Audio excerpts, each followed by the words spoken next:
جی اس وقت میں general bus stand کے سامنے موجود ہوں جو وزیر اعلیٰ خیبر پختونخوا محمود خان عنقریب اس کا افتتاح کرنے والے ہیں، وہ یہاں پہنچ رہے ہیں۔ لیکن اس سے پہلے میں آپ کو بتا دوں کہ یہاں پر احتجاج ہو رہا ہے۔ یہ احتجاج کیوں ہو رہا ہے، کس لیے ہو رہا ہے، یہاں ہمارے ساتھ شہری موجود ہیں، ان سے جانتے ہیں۔ آپ کا نام کیا ہے اور آپ لوگ یہ احتجاج کیوں کر رہے ہو؟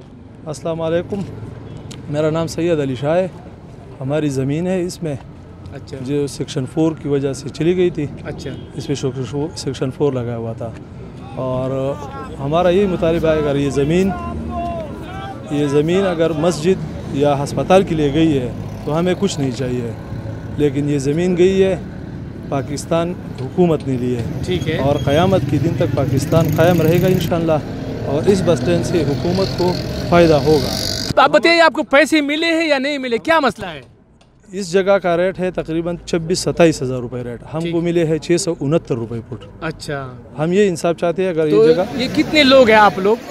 جی کتنے لوگ ہیں، کتنے خاندان متاثر ہیں؟ اس سے تقریباً 42 لوگ متاثر ہوئے ہیں، 42 جو ادھر نہیں آئے ابھی۔ ٹھیک ہے، تو آپ کیا کہنا چاہتے ہیں؟ ہم یہ کہنا چاہتے ہیں کہ ہمارے باقی ماندہ زمینوں کو مطلب وہ تحفظ مل جائے۔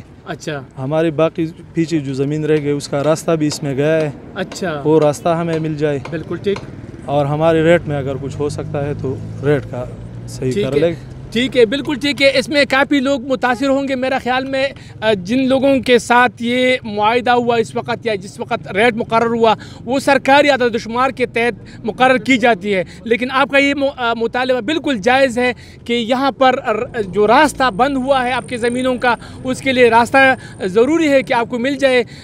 ان کا یہی مطالبہ ہے، آپ نے ان کی باتیں جانی، اور ان کا یہ بھی کہنا ہے کہ اگر ریٹ میں کچھ تبدیلی ہو سکتی ہے، اس کو کچھ بہتر کیا جا سکتا ہے، کیونکہ اس وقت یہاں پر 27,000 کے لگ بھگ جو ہے نا یہاں پر فٹ ہے، اور ہم سے 600 کے قریب فٹ لیا گیا ہے۔ تو ان کا یہ مطالبہ ہے وزیر اعلیٰ خیبر پختونخوا سے کہ ہمارے مطالبے کو پورا کر دیا جائے۔ جی